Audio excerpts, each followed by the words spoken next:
السلام عليكم ورحمة الله وبركاته. الحمد لله رب العالمين، والعاقبة للمتقين، والصلاة والسلام على سيد المرسلين وعلى آله وأصحابه أجمعين.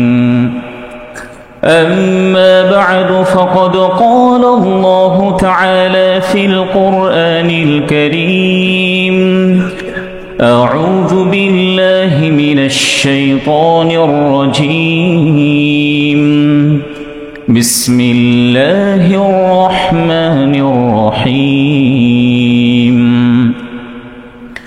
شهر رمضان الذي أنزل فيه القرآن هدى للناس وبينات من الهدى والفرقان، فمن شهد منكم الشهر فليصم. وقال رسول الله صلى الله عليه وسلم: خيركم من تعلم القرآن وعلمه، أو كما قال عليه الصلاة والسلام. وقال الله تعالى في شان حبيبه: إن الله وملائكته يصلون على النبي، يا أيها الذين آمنوا صلوا عليه وسلموا تسليما. شكري درود إبراهيم পড়ি। اللهم صل على محمد وعلى آل محمد كما صليت على إبراهيم وعلى آل إبراهيم إنك حميد مجيد. اللهم بارك على محمد وعلى آل محمد كما باركت على إبراهيم وعلى آل إبراهيم إنك حميد مجيد. الحمد لله। শুরুতেই সেই মহান আল্লাহ তাআলার কৃতজ্ঞতা আদায় করছি, শুকরিয়া প্রকাশ করছি যে মহান আল্লাহ তাআলা আমাদেরকে রমাদান মাসের প্রথম জুমাতে রোজা রেখে আমাদের সবাইকে আগে আগে আসার তৌফিক দান করেছেন। এই জন্য আমরা মহান আল্লাহ তাআলার কৃতজ্ঞতা আদায় করি, আলহামদুলিল্লাহ। দরুদ ও সালাম পেশ করছি বিশ্ব মানবতার মুক্তির দূত, সকল নবীদের সর্বশ্রেষ্ঠ নবী এবং সর্বশেষ নবী, যার উপরে কোরআনুল কারীমকে অবতীর্ণ করা হয়েছে, সেই প্রিয়তম ব্যক্তির প্রতি দরুদ পড়ি সাল্লাল্লাহু আলাইহি ওয়াসাল্লাম। সুস্থতা কামনা করছি যারা অসুস্থ থাকা সত্ত্বেও মসজিদে এসেছেন, অসুস্থতার পরও রোজা রাখছেন, আল্লাহ রাব্বুল আলামিন যেন সকলকে পরিপূর্ণ সুস্থতা দান করেন। মাগফিরাত কামনা করছি আমাদের যে সকল মরহুম আত্মীয় স্বজন পরপারে পাড়ি জমিয়েছেন, আমাদের মরহুম মা বাবা, শ্রদ্ধাভাজন শিক্ষকবৃন্দ এবং আমাদের যে সকল আত্মীয় স্বজন গত রমজানেও আমাদের মাঝে ছিলেন, কিন্তু এই রমজান আসার পূর্বেই তারা আল্লাহ তাআলার সান্নিধ্যে চলে গেছেন। আমরা দোয়া করি আল্লাহ রাব্বুল আলামিন যেন সকলকে জান্নাতের সর্বোচ্চ মর্যাদা দান করেন। পরম শ্রদ্ধাভাজন মুরব্বীবৃন্দ এবং প্রিয় যুবক ভাইয়েরা, শুরুতেই আমি সূরাতুল বাকারার 185 নম্বর আয়াত তিলাওয়াত করেছি। আমরা সকলেই জানি রাসূলুল্লাহ সাল্লাল্লাহু আলাইহি ওয়াসাল্লামের প্রতি অসংখ্য মুআজিজা বা মিরাক্কেল দেওয়া হয়েছিল। এর মধ্য থেকে একটি জীবন্ত মুআজিজার কিংবা অলৌকিক একটি বিষয়ের নাম হচ্ছে রসুলের প্রতি কোরআনুল কারীমকে অবতীর্ণ করা হয়েছে। রাসূলুল্লাহ সাল্লাল্লাহু আলাইহি ওয়াসাল্লাম এই পৃথিবী থেকে বিদায় নিয়েছেন 1400 বছর পূর্বে, কিন্তু রসুলের উপরে যে কোরআনুল কারীম অবতীর্ণ করা হয়েছিল, এই কোরআনটা শেষ হয়ে যায় নাই, বরং কিয়ামত পর্যন্ত মানুষের হেদায়েতের জন্য সংরক্ষিত থাকবে। পৃথিবীর ইতিহাসে আল্লাহ তাআলা মানুষদের হেদায়েতের জন্য অসংখ্য নবী রসুলদেরকে পাঠিয়েছিলেন, তাদেরকে অসংখ্য মুআজিজা দিয়েছিলেন। হযরত মুসা আলাইহিস সালাতু ওয়াস সালামকে আল্লাহ তাআলা লাঠি দিয়েছিলেন। হযরত মুসা আলাইহিস সালাতু ওয়াস সালাম মারা যাওয়ার পরে এই লাঠির মুআজিজাটি অন্য কাউকে আর দেওয়া হয় নাই। মারা যাওয়ার পরই এই মুআজিজাটা সীমাবদ্ধ হয়ে গিয়েছে, শেষ হয়েছে। হযরত ঈসা আলাইহিস সালাতু ওয়াস সালাম কুষ্ঠ রোগীদেরকে ভালো করতে পারতেন, সুস্থ করে দিতে পারতেন, মৃত ব্যক্তিদেরকে জীবিত করতে পারতেন। হযরত ঈসা আলাইহিস সালাতু ওয়াস সালাম মারা যাওয়ার পরই এই মুআজিজাটি শেষ হয়েছে, এটা আর কাউকে দেওয়া হয় নাই। এভাবে যুগে যুগে যত নবী রসুলদেরকে আল্লাহ তাআলা পাঠিয়েছিলেন, প্রত্যেক নবী রসুলদেরকে কিছু না কিছু মুআজিজা আল্লাহ তাআলা দিয়েছেন। তাদের মারা যাওয়ার সঙ্গে সঙ্গে এই মুআজিজাগুলিও শেষ হয়েছে। পক্ষান্তরে কোরআনুল কারীম আল্লাহ তাআলা আমাদের প্রিয়তম নবী মুহাম্মদুর রাসূলুল্লাহ সাল্লাল্লাহু আলাইহি ওয়াসাল্লামের উপরে অবতীর্ণ করা হয়েছে। রসুল মারা যাওয়ার পরে এই মুআজিজা কি শেষ হয়েছে নাকি কিয়ামত পর্যন্ত থাকবে? কিয়ামত পর্যন্ত থাকবে। এই জন্য অন্যান্য মুআজিজার ব্যতিক্রম হচ্ছে কোরআনুল কারীমের মুআজিজা, যেটার অলৌকিকতাটা কিয়ামত পর্যন্ত আল্লাহ তাআলা বলবৎ রাখবেন। এই কোরআনুল কারীম আল্লাহ তাআলা রমাদান মাসে অবতীর্ণ করেছেন। যে বিষয়টি আল্লাহ তাআলা সূরাতুল বাকারার 185 নম্বর আয়াতের মধ্যে উল্লেখ করেছেন, শাহরু রমাদানাল্লাযী উনজিলা ফীহিল কুরআন। কোরআনুল কারীম রমাদান মাসে অবতীর্ণ করা হয়েছে। কেন অবতীর্ণ করা হয়েছে? হুদাল লিন্নাস, মানুষদের হেদায়েতের জন্য, ওয়াবাইয়িনাতিন মিনাল হুদা, এবং হেদায়েতের প্রমাণ স্বরূপ আল্লাহ তাআলা কোরআনুল কারীমকে অবতীর্ণ করেছেন। ওয়াল ফুরকান, এবং সত্য মিথ্যার পার্থক্য স্বরূপ আল্লাহ তাআলা কোরআনুল কারীমকে অবতীর্ণ করেছেন। তাহলে এই আয়াতের মধ্যে কোরআনুল কারীম কেন অবতীর্ণ করা হয়েছে, এর মধ্যে তিনটি বিষয় আমরা পেয়েছি। কোরআনুল কারীম এমন একটি গ্রন্থ যে গ্রন্থের মধ্যে কোনো সন্দেহ নেই, যেটি আমরা সূরাতুল বাকারার প্রথম আয়াতগুলোর মধ্যে স্পষ্টভাবে পেয়েছি। আল্লাহ তাআলা স্পষ্টভাবে উল্লেখ করেছেন, যালিকাল কিতাব লা রাইবা ফী, এটি এমন একটি গ্রন্থ যে গ্রন্থের মধ্যে কোনো ধরনের কোনো সন্দেহ নেই। পৃথিবীর যত লেখক আছেন, যত সাহিত্যিক আছেন, তাদের নির্দিষ্ট বই লেখার পরে তারা নিজেরাও এটা দাবি করতে পারেন না যে আমাদের বইয়ের মধ্যে, আমাদের গ্রন্থের মধ্যে কোনো ভুল ত্রুটি নেই। কিন্তু পক্ষান্তরে আল্লাহ তাআলা স্পষ্ট করে উল্লেখ করেছেন, কোরআনুল কারীম এমন একটি গ্রন্থ যে গ্রন্থের মধ্যে কোনো ভুল ত্রুটি নেই। সুবহানাল্লাহ বলেন। কোরআনুল কারীম কি?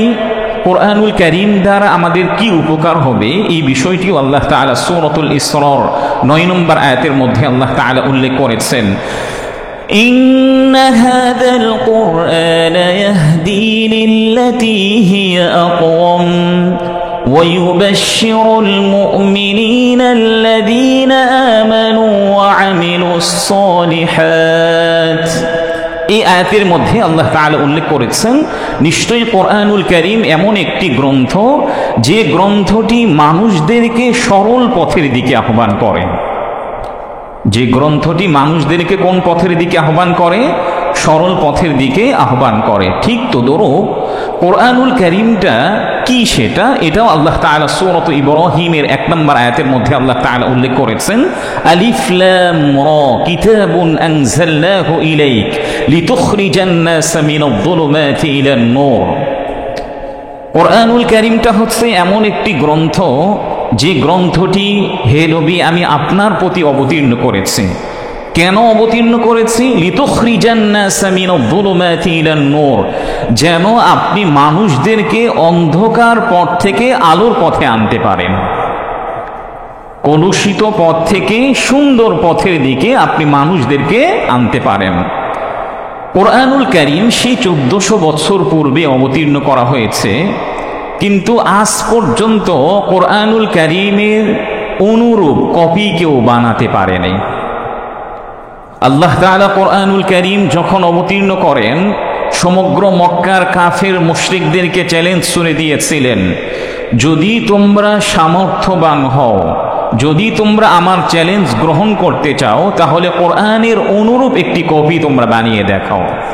যে বিষয়টি আল্লাহ তাআলা সূরাতুল ইসরার 88 নম্বর আয়াতের মধ্যে স্পষ্টভাবে উল্লেখ করেছেন, قُلْ لَئِنِ اجْتَمَعَتِ الْإِنسُ وَالْجِنُّ عَلَىٰ أَن يَأْتُوا بِمِثْلِ هَٰذَا الْقُرْآنِ।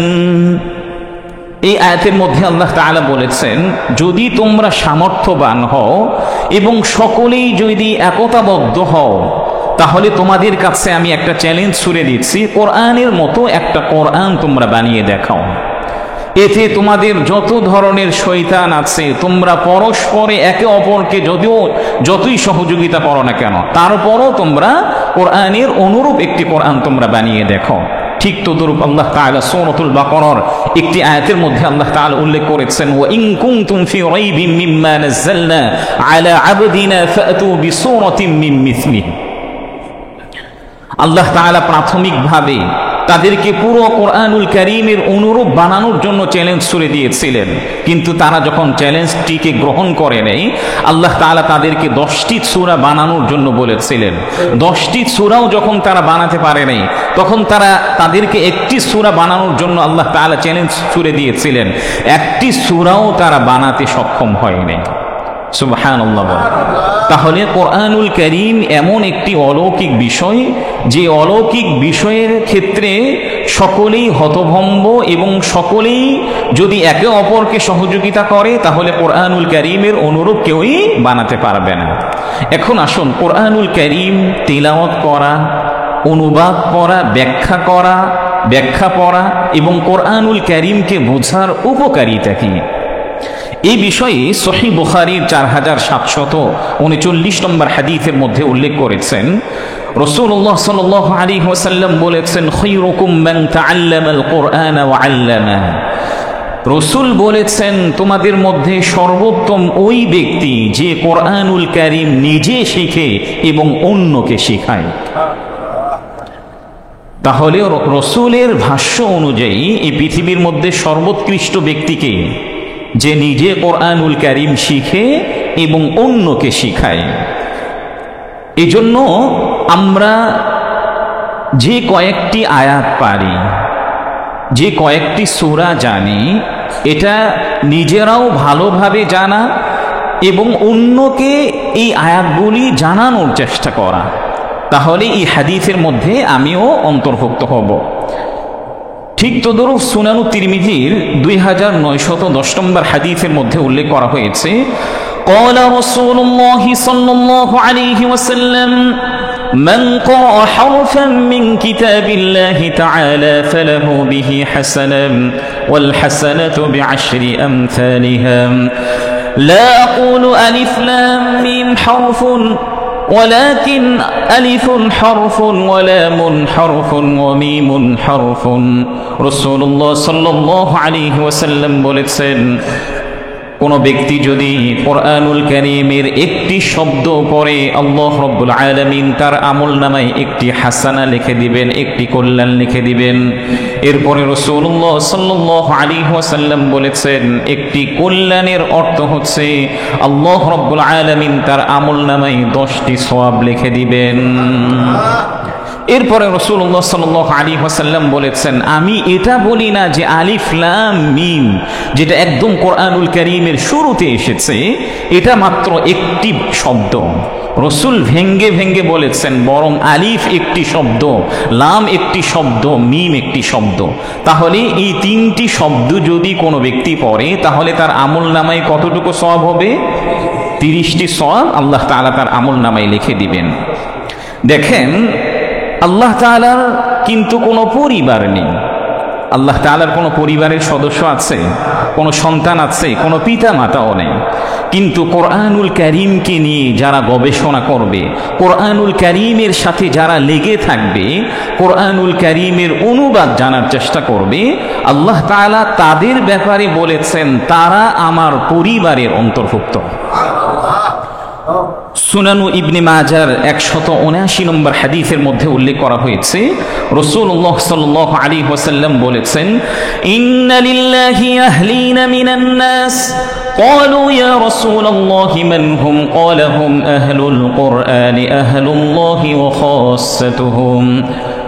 রাসূলুল্লাহ সাল্লাল্লাহু আলাইহি ওয়াসাল্লাম বলেছেন, নিশ্চয়ই আল্লাহ রাব্বুল আলামিনের দুনিয়াতে কিছু পরিবারের সদস্য আছে, পরিবারের অন্তর্ভুক্ত কিছু ব্যক্তিরা আছে। সাহাবায়ে কেরাম রাদিয়াল্লাহু তাআলা আনহুম রাসূলকে জিজ্ঞাসা করলেন, ইয়া রাসূলুল্লাহ, ইয়া হাবিবাল্লাহ, তারা কারা? তখন রাসূলুল্লাহ সাল্লাল্লাহু আলাইহি ওয়াসাল্লাম বললেন, যারা কোরআনুল কারীমের সাথে লেগে থাকে তারাই হচ্ছে আল্লাহ তাআলার পরিবারের অন্তর্ভুক্ত। যারা কোরআনুল কারীম পড়ে, কোরআনুল কারীমকে নিয়ে গবেষণা করে, তারাই হচ্ছেন এই পৃথিবীতে আল্লাহ তাআলার পরিবারের অন্তর্ভুক্ত। দেখুন, যারা কোরআনুল কারীমের সাথে লেগে থাকবে, কোরআনুল কারীমের কিছু আয়াত মুখস্থ করার চেষ্টা করবে, কিংবা কোরআনুল কারীমের কিছু সূরা মুখস্থ করার চেষ্টা করবে, মুখস্থ করেও ফেলেছে, কিয়ামতের সেই বিভীষিকাময় পরিস্থিতিতে আল্লাহ তাআলা তাদেরকে বলবেন যে তোমরা কোরআনুল কারীমের একটি আয়াত তিলাওয়াত করতে থাকো আর জান্নাতের সিঁড়িতে উঠতে থাকো। এই বিষয়টি সহিহ মুসলিমের 539 নম্বর হাদিসের মধ্যে উল্লেখ করা হয়েছে। ক্বালা রাসূলুল্লাহ সাল্লাল্লাহু আলাইহি ওয়াসাল্লাম, ইউকালু লিসাহিবিল কুরআনি ক্রা ওয়ারতাকি ওয়ারাতিল কামা কুনতা তুরাতিলু ফিদ দুনিয়া ফাইন্না মানসিলাকা ইনদা আখিরি আয়াতিন তাকরাউহা। রাসূলুল্লাহ সাল্লাল্লাহু আলাইহি ওয়াসাল্লাম বলেছেন, কিয়ামতের সেই বিভীষিকাময় পরিস্থিতিতে আল্লাহ রাব্বুল আলামিন ওই সমস্ত ব্যক্তিদেরকে লক্ষ্য করে বলবেন, যাদের কোনো সূরা মুখস্থ আছে, আয়াত মুখস্থ আছে, কিংবা যারা কোরআনুল কারীমকে হিফজ করেছে, মুখস্থ করেছে, তাদেরকে আল্লাহ রাব্বুল আলামিন বলবেন, ইকরা, তুমি কোরআনুল কারীম পাঠ করতে থাকো যেভাবে তোমরা দুনিয়াতে কোরআনুল কারীম পাঠ করতে। কোরআনুল কারীমের একটি আয়াত তিলাওয়াত করো আর জান্নাতের এক একটি সিঁড়িতে উঠতে থাকো। আল্লাহ রাব্বুল আলামিন শেষে তাদেরকে লক্ষ্য করে বলবেন, তোমার মর্যাদা সেখানে গিয়ে শেষ হবে যেখানে কোরআনুল কারীমের আয়াত তিলাওয়াত করা তোমার শেষ হয়ে যাবে। তাহলে যাদের যত বেশি কোরআনুল কারীম মুখস্থ থাকবে তত বেশি সেই জান্নাতের সিঁড়িতে উঠতে পারবে। এই জন্য প্রিয় ভাইয়েরা, রমাদান মাস কোরআনুল কারীম অবতীর্ণের মাস।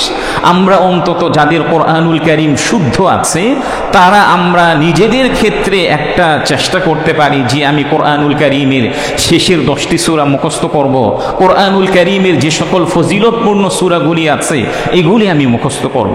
বিশেষ করে স্পেশালিভাবে সূরাতুল মুলক, সূরাতুর রহমান এবং সূরাতুল ওয়াকিআ সহ আরও যে সকল ফজিলতপূর্ণ সূরা এবং আয়াতগুলি আছে এগুলো অন্তত আমরা রমাদান মাসে মুখস্থ করার চেষ্টা করব ইনশাআল্লাহ।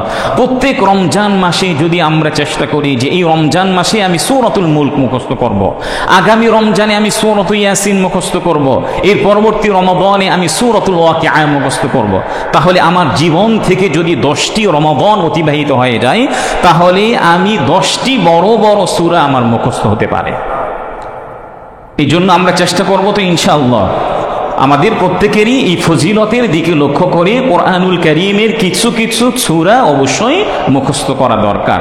তাহলে আপনি চিন্তা করুন, সহিহ মুসলিমের 539 নম্বর এই হাদিস থেকে আপনি চিন্তা করুন, যে সকল হাফিজগণ কোরআনুল কারীম মুখস্থ করেছেন আল্লাহ রাব্বুল আলামিন তাদেরকে জান্নাতের কি পরিমাণ উচ্চতা তাদেরকে দিয়ে দিবেন এবং জান্নাতের কত মর্যাদা আল্লাহ তাআলা তাদেরকে দিবেন।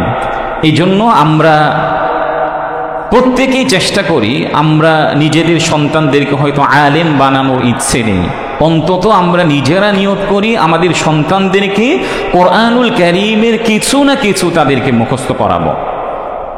বাহির রাষ্ট্রগুলোর মধ্যে অনেকে আছেন যারা সন্তানদেরকে আলেম বানাতে চান না, কিন্তু তারা চান যে আমার সন্তানরা ছোট্ট থেকে তারা ছোট্টবেলায় কোরআনুল কারীম মুখস্থ করুক, এরপরে যে লাইনে যাবে তার ইচ্ছা।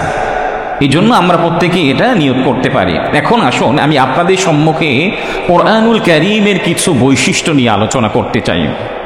কোরআনুল কারীমের কিছু বৈশিষ্ট্য নিয়ে আলোচনা করতে চাই। কোরআনুল কারীম এমন একটি গ্রন্থ যেটি পৃথিবীর ইতিহাসে একটি সুরক্ষিত গ্রন্থ। পৃথিবীর ইতিহাসে একটি সুরক্ষিত গ্রন্থ। কোরআনুল কারীমকে আল্লাহ তাআলা এমন সুনিপুণভাবে, এত সুন্দরভাবে সুরক্ষিত করেছেন পৃথিবীর ইতিহাসে। এমনকি আল্লাহ তাআলা যে অন্যান্য নবী রাসূলদের উপরে অন্যান্য গ্রন্থগুলোকে যে অবতীর্ণ করেছেন, ওগুলোকে সংরক্ষণের দায়িত্ব আল্লাহ তাআলা নিজে নেন নেই, কিন্তু পক্ষান্তরে কোরআনুল কারীম এমন একটি ব্যতিক্রম ধর্মী কোরআন গ্রন্থ যেটাকে আল্লাহ তাআলা নিজে অবতীর্ণ করেছেন এবং এর সংরক্ষণের দায়িত্ব আল্লাহ তাআলা নিজেই নিয়েছেন। সূরাতুল হিজরের 9 নম্বর আয়াতের মধ্যে আল্লাহ তাআলা উল্লেখ করেছেন, ইন্না নাহনু নাযালনা যিকরা ওয়া ইন্না লাহু লাহাফিযুন। এই আয়াতের মধ্যে আল্লাহ তাআলা বলেছেন, নিশ্চয়ই কোরআনুল কারীম আমি অবতীর্ণ করেছি আর কোরআনুল কারীমকে সংরক্ষণ করব আমি নিজেই। তাহলে যে বিষয়টির দায়িত্ব আল্লাহ তাআলা নিজে নিয়েছেন, এটাকে কেউ পরিবর্তন করতে পারবে কিংবা কেউ পরিবর্ধন করতে পারবে? আমাদের কেউ কোনো সাহিত্যিক আছেন যিনি এটাকে সংযোজন কিংবা বিয়োজন করতে পারবে না, কারণ এর সংরক্ষণের দায়িত্ব কে নিয়েছেন? আল্লাহ তাআলা নিজেই নিয়েছেন। ঠিক তদ্রূপ সূরাতুন নিসার 82 নম্বর আয়াতের মধ্যে আল্লাহ তাআলা বলেছেন, আফালা ইয়াতাদাব্বারুনাল কুরআন ওয়ালাউ কানা মিন ইনদি গায়রিল্লাহি লাওয়াজাদু ফীহি ইখতিলাফান কাসীরা। আল্লাহ তাআলা সকল বান্দাদেরকে লক্ষ্য করে বলেছেন, তারা কোরআনুল কারীমকে নিয়ে কেন গবেষণা করে না, কোরআনুল কারীমকে তারা কেন পড়ে না। ওয়ালাউ কানা মিন ইনদি গায়রিল্লাহ, যদি এই কোরআনুল কারীম আল্লাহ ব্যতীত অন্য কারো পক্ষ থেকে অবতীর্ণ করা হতো, লাওয়াজাদু ফীহি ইখতিলাফান কাসীরা, তাহলে তারা কোরআনুল কারীমের মধ্যে অসংখ্য অসঙ্গতি পেত। যদি কোরআনুল কারীমকে আল্লাহ ছাড়া অন্য কেউ নবীজির উপরে অবতীর্ণ করতেন, তাহলে কোরআনের মধ্যে অসংখ্য অসঙ্গতি পাওয়া যেত, অর্থাৎ অসংখ্য ভুল ত্রুটি পাওয়া যেত। কিন্তু কোরআনুল কারীমকে অবতীর্ণ করেছেন কে? আল্লাহ তাআলা। এই জন্য কোনো অসঙ্গতি কিংবা কোনো ভুল ত্রুটি আছে? কোনো ভুল ত্রুটি নেই। 2 নম্বর বৈশিষ্ট্য হচ্ছে, কোরআনুল কারীম এমন একটি গ্রন্থ যার হিফজ করাটা একদম ইজি। কোরআনুল কারীমের হিফজ করাটাকেও আল্লাহ তাআলা একদম সহজ করে দিয়েছেন। আপনারা জানেন আমাদের বাংলাদেশে লক্ষ লক্ষ হাফিজরা বিদ্যমান আছেন, একদম ছোট্ট ছোট্ট বাচ্চারা তারা কোরআনুল কারীম হিফজ করছেন। বিশ্বের বিভিন্ন রাষ্ট্রে দেখবেন, গত বছর আমি আপনাদেরকে শুনিয়েছিলাম, তুরস্কে একই সাথে কয়েক হাজার নর নারী তারা কোরআনুল কারীম হিফজ করেছেন মসজিদের মধ্যে। এমন নারীদেরকেও দেখা যাচ্ছে তারা কোরআনুল কারীম তাদের উস্তাদজিদেরকে শোনাচ্ছেন, একটু পর পর তার বাচ্চাকে দুধ পান করাচ্ছেন। এমন নারীও পাওয়া গিয়েছে, এমন পুরুষও পাওয়া গিয়েছে তার চুল দাড়ি সব শুভ্র হয়ে গিয়েছে, কিন্তু কোরআনুল কারীমের প্রতি সম্মান দেখাতে গিয়ে, কোরআনুল কারীমের মর্যাদা পেতে গিয়ে এই বয়সে এসেও সে কোরআনুল কারীমকে মুখস্থ করেছে। এমনকি একদম ছোট্ট ছোট্ট বাচ্চা, অনেক সময় আমরা দেখি 4-5 বছরের বাচ্চারাও কোরআনুল কারীম মুখস্থ করছে। তাহলে কোরআনুল কারীম মুখস্থ করাটা অন্য গ্রন্থের মতো এত ডিফিকাল্ট না, কঠিন না, বরং কোরআনুল কারীম মুখস্থ করাটাকেও সহজ করেছেন কে? আল্লাহ তাআলা। 3 নম্বর কোরআনুল কারীমের বৈশিষ্ট্য হচ্ছে, এই পৃথিবীর মধ্যে যত গ্রন্থ আছে, চাই সেটি আসমানি গ্রন্থ হোক কিংবা দুনিয়াবি গ্রন্থ হোক, সবচেয়ে যে গ্রন্থটির পাঠ করা হয় সেই গ্রন্থটির নাম কি? কথা বলেন, সেই গ্রন্থটির নাম কি? কোরআনুল কারীম। আপনি অবাক হবেন, স্বাভাবিকভাবে মাদ্রাসাগুলোতে গিয়ে দেখবেন রাত 3টা 4টা থেকে পড়ালেখা শুরু হয়ে যায়। বিশেষ করে যে সকল ছোট্ট ছোট্ট বাচ্চারা কি করেন, হিফজ করেন কোরআনুল কারীম, তারা সেই রাত্র থেকে শুরু করেন, এরপরে সারাটা দিন তারা কোরআনুল কারীমকে নিয়ে ব্যস্ত থাকেন।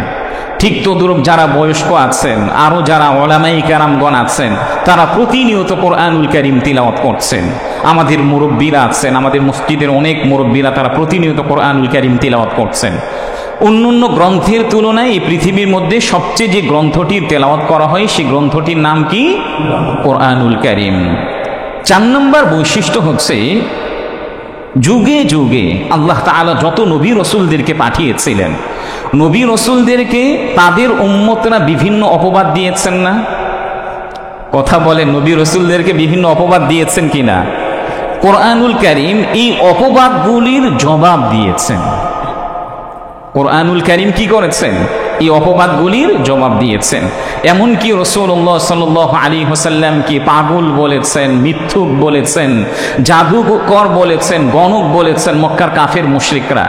আল্লাহ তাআলা নিজে রসুলের পক্ষ অবলম্বন করে তাদের পক্ষ থেকে তিনি জবাব দিয়েছেন, যেটা কোরআনুল কারীমের মধ্যে এই বিষয়গুলি উল্লেখ করা হয়েছে। 5 নম্বর বৈশিষ্ট্য হচ্ছে, কোরআনুল কারীম এমন একটি গ্রন্থ যে গ্রন্থটি পাঠ করলে, কোথাও তিলাওয়াত করা হলে কাফেররা পর্যন্ত হতভম্ব হয়ে যায়।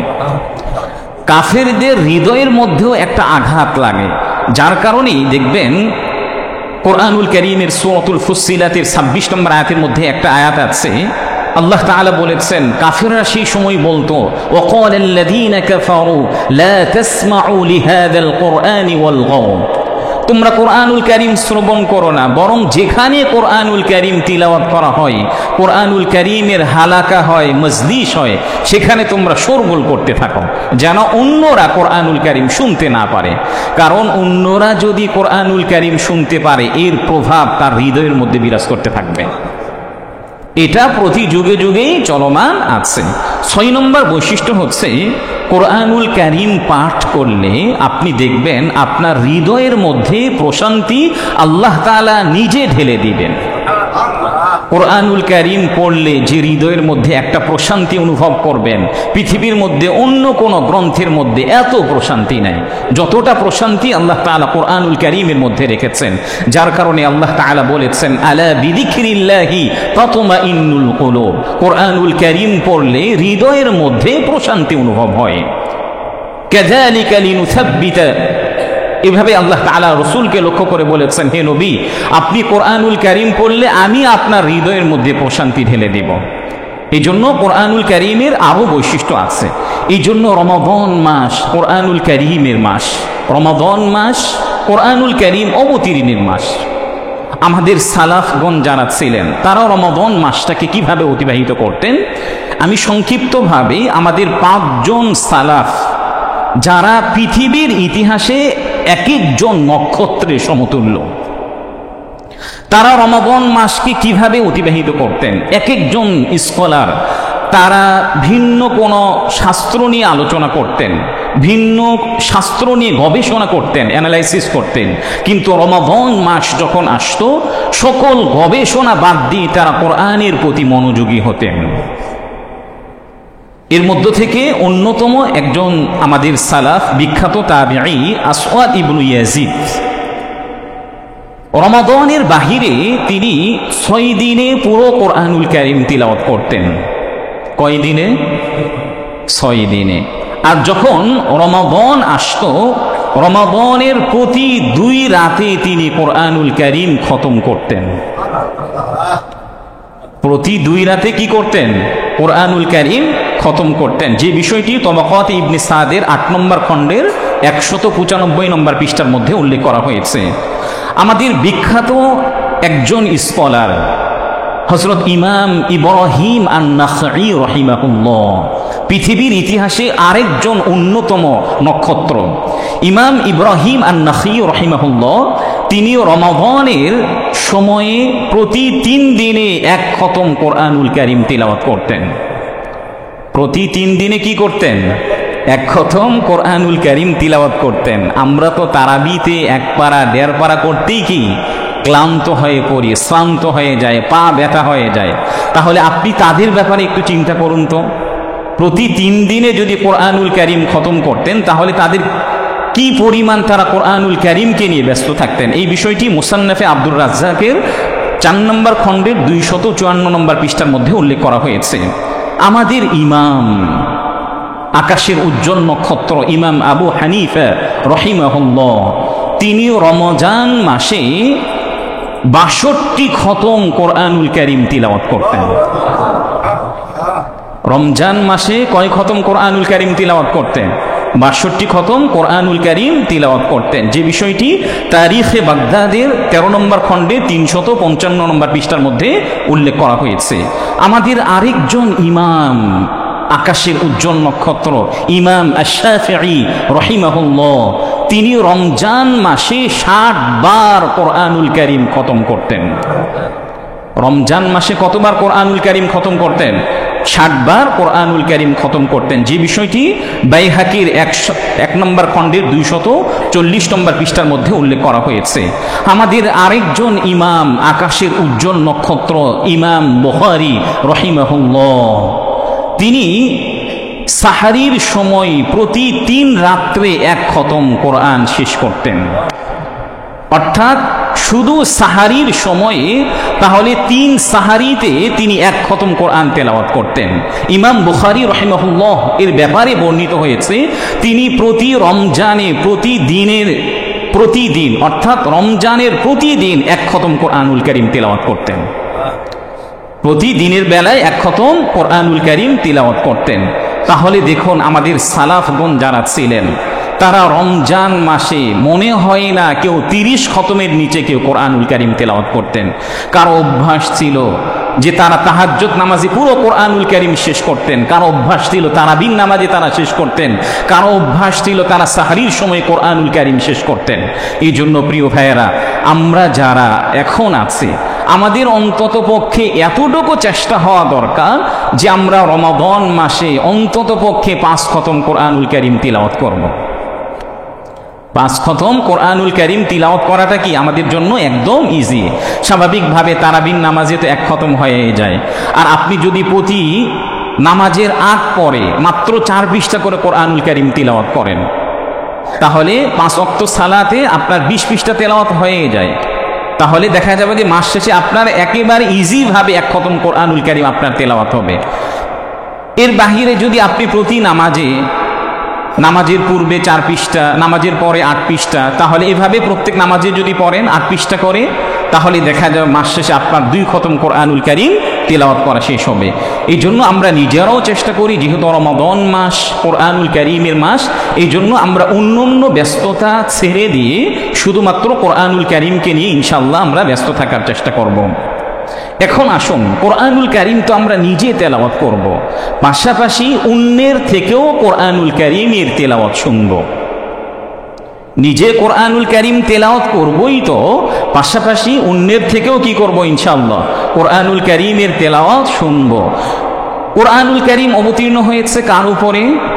রাসূলুল্লাহ সাল্লাল্লাহু আলাইহি ওয়াসাল্লামের উপরে। অথচ স্বয়ং রাসূলুল্লাহ সাল্লাল্লাহু আলাইহি ওয়াসাল্লাম তিনি অন্যের থেকে কোরআনুল কারীমের তেলাওয়াত শুনতেন, যে বিষয়টি সহিহ মুসলিমের 793 নম্বর হাদিসের মধ্যে উল্লেখ করা হয়েছে।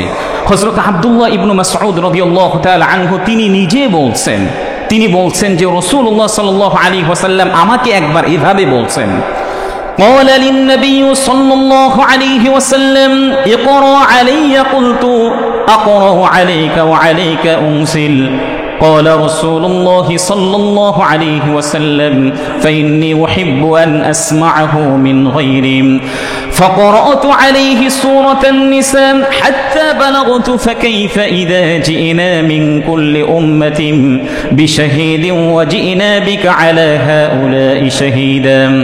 হযরত আব্দুল্লাহ ইবনে মাসউদ রাদিয়াল্লাহু তাআলা আনহু একবার রাসূলুল্লাহ সাল্লাল্লাহু আলাইহি ওয়াসাল্লাম আমাকে বলছেন, হে আব্দুল্লাহ, তুমি আমাকে কোরআনুল কারীম তিলাওয়াত করে শোনাও। তখন হযরত ইবনে মাসউদ রাদিয়াল্লাহু তাআলা আনহু রাসূলকে লক্ষ্য করে বললেন, ইয়া রাসূলুল্লাহ, ইয়া হাবিবাল্লাহ, আমি আপনাকে কোরআনুল কারীম কিভাবে তেলাওয়াত করে শোনাবো, অথচ আপনার উপরই কোরআনুল কারীম আল্লাহ তাআলা অবতীর্ণ করেছেন। এরপরে রাসূলুল্লাহ সাল্লাল্লাহু আলাইহি ওয়াসাল্লাম বললেন, হে আব্দুল্লাহ, আমার মনে চায়, আমি ভালোবাসি যে অন্যের থেকেও কোরআনুল কারীমের তেলাওয়াত শুনি। এরপরে হযরত আব্দুল্লাহ ইবনে মাসউদ রাদিয়াল্লাহু তাআলা আনহু তিনি সূরাতুন নিসা তেলাওয়াত করতে আরম্ভ করলেন।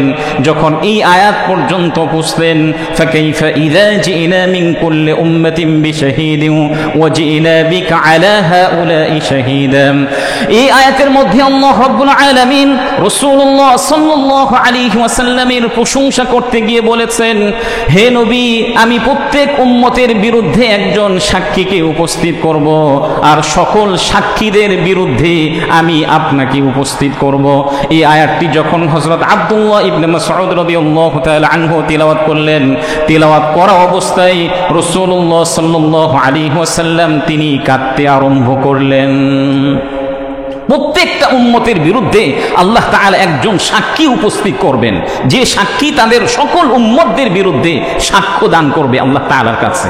আর সকল সাক্ষীদাতার বিরুদ্ধে আল্লাহ তাআলা রাসূলুল্লাহ সাল্লাল্লাহু আলাইহি ওয়াসাল্লামকে উপস্থিত করবেন। এই আয়াতটি শোনার পরে রাসূলুল্লাহ সাল্লাল্লাহু আলাইহি ওয়াসাল্লাম অস্ত্রসিক্ত হয়ে গেলেন। দেখেন, হযরত আবু মুসা আশআরী রাদিয়াল্লাহু তাআলা আনহুকে আল্লাহ তাআলা এত শ্রুতি মধুর কণ্ঠস্বর আল্লাহ তাআলা তাকে দিয়েছিলেন। রাসূল তাকে বলেছিলেন, তোমাকে দাউদের কণ্ঠস্বর আল্লাহ তাআলা তোমাকে দিয়েছেন। একবার রাসূল তাকে বলছেন, হে আবু মুসা আশআরী, আমি একবার তোমার বাড়ির পাশ দিয়ে যাচ্ছিলাম, তুমি কোরআনুল কারীম তিলাওয়াত করছিলে, আমি কিছুক্ষণ তোমার বাড়ির পাশে দাঁড়িয়ে তোমার কোরআনুল কারীমের তিলাওয়াত শ্রবণ করছিলাম। তখন হযরত আবু মুসা আশআরী রাদিয়াল্লাহু তাআলা আনহু বললেন, ইয়া রাসূলুল্লাহ, ইয়া হাবিবাল্লাহ, আমি যদি জানতাম যে আপনি আমার কোরআন শ্রবণ করছেন, তাহলে আমি আরো সুমধুর কণ্ঠে কোরআন তেলাওয়াত করতাম। তাহলে অন্যকে শোনানোর জন্য কোরআন সুন্দর করে পড়া, শ্রুতিমধুর কণ্ঠে পড়া, এটাও হাদিসের মধ্যে অনুমতি আছে।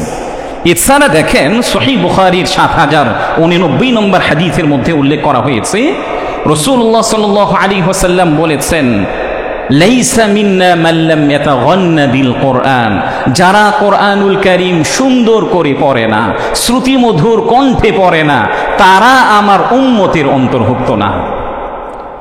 তাহলে কোরআনুল কারীম সুন্দর করে পড়া, কণ্ঠস্বরের মাধ্যমে পড়া, এটাও নির্দেশনা দিয়েছেন কে? রাসূলুল্লাহ সাল্লাল্লাহু আলাইহি ওয়াসাল্লাম। হযরত উবাই ইবনে কাব রাদিয়াল্লাহু তাআলা আনহুকে একবার নবীজি সাল্লাল্লাহু আলাইহি ওয়াসাল্লাম বলেছেন, ইন্নাল্লাহা আমারানি আন আকরা আলাইক, হে উবাই, আল্লাহ তাআলা আমাকে নিজে নির্দেশ দিয়েছেন আমি যেন তোমাকে কোরআনুল কারীমের তিলাওয়াত শোনাই। হযরত উবাই ইবনে কাব রাদিয়াল্লাহু তাআলা আনহু তিনি এই কথা শুনে তিনি নিজে অস্ত্রসিক্ত হয়ে গেলেন। তিনি বললেন, আল্লাহু সাম্মানি, ইয়া রাসূলুল্লাহ, আল্লাহ তাআলা কি আমার নাম নিয়েছেন? রাসূল হযরত উবাই ইবনে কাবকে লক্ষ্য করে বলছেন, উবাই, আল্লাহ আমাকে নির্দেশ দিয়েছেন আমি যেন তোমার কাছে কোরআনুল কারীমের তিলাওয়াত শোনাই। তখন হযরত উবাই ইবনে কাব রাদিয়াল্লাহু তাআলা আনহু তিনি অস্ত্রসিক্ত হয়ে গেলেন এবং বললেন যে, আল্লাহু সাম্মানি লাক, ইয়া রাসূলুল্লাহ, আল্লাহ তাআলা কি আমার নাম নিয়েছেন? রাসূল বললেন, হ্যাঁ, আল্লাহ তোমার নাম নিয়েছেন এবং এটাও বলেছেন আমি যেন তোমার কাছে কোরআনুল কারীমের তিলাওয়াত শোনাই। এই জন্য প্রিয় ভাইয়েরা, আমরা নিজেরা কোরআনুল কারীমের তিলাওয়াত করব, পাশাপাশি অন্যকে শোনাবো, এটাও রাসূলুল্লাহ সাল্লাল্লাহু আলাইহি ওয়াসাল্লামের নির্দেশনা। এই জন্য রমাদান মাস কোরআনুল কারীমের মাস, রমাদান মাস কোরআনুল কারীমের অবতীর্ণের মাস। এই জন্য কোরআনের প্রতি আমাদের কিছু দায়িত্ব আছে। এক নম্বর দায়িত্ব হচ্ছে কোরআনুল কারীমকে বিশুদ্ধভাবে শেখা। কোরআনের প্রতি আমাদের দায়িত্ব কি বলেন? বিশুদ্ধভাবে শেখা। দ্বিতীয় নম্বর দায়িত্ব হচ্ছে কোরআনুল কারীমের অনুবাদকে জানা। দেখুন, আল্লাহ তাআলা আমাদের প্রতি কি কি দিক নির্দেশনা আছে সবকিছু স্পষ্ট করে দিয়েছেন না? কিন্তু এখন যদি অনুবাদই না জানি, আমাদের চেয়ে দুর্ভাগ্যবান আর কি হবে? স্বাভাবিকভাবে বিদেশ থেকে যদি আপনার কাছে একটি টেক্সট আসে, একটি মেসেজ আসে, আপনি যদি না পড়তে পারেন, তাহলে যে পড়তে পারে তার কাছে যান। আপনার সন্তানের যদি একটা মেসেজ আসে, একটা টেক্সট আসে, তাহলে দেখবেন যে এই মেসেজটাকে বোঝার জন্য আপনি একের পর এক লোকের কাছে যেতে থাকবেন। কেন? যেন আপনার সন্তানের মেসেজটি আপনি ভালোভাবে উপলব্ধি করতে পারেন। প্রিয় ভাইয়েরা, আল্লাহ তাআলা আমাদেরকে মেসেজ দিয়ে রেখেছেন, এটা যদি আমি না বুঝি, ভালোভাবে উপলব্ধি করতে না পারি, তাহলে আমার চেয়ে দুর্ভাগ্য আর কার হতে পারে? এই জন্য কোরআন নিজে জানবো এবং কোরআনুল কারীমের অনুবাদকে জানার ইনশাআল্লাহ চেষ্টা করব। 3 নম্বর, কোরআনের প্রতি আমাদের দায়িত্ব হচ্ছে কোরআনুল কারীমের যতগুলো বিধিবিধান আছে এগুলো জেনে ইনশাআল্লাহ আমল করার চেষ্টা করব। আল্লাহ তাআলা আমাদের সবাইকে যে উদ্দেশ্যে তিনি কোরআনুল কারীম অবতীর্ণ করেছেন সেই উদ্দেশ্যকে অনুধাবন করার তৌফিক দান করেন। ওয়া আখিরু দাওয়ানা আলহামদুলিল্লাহি রাব্বিল আলামিন।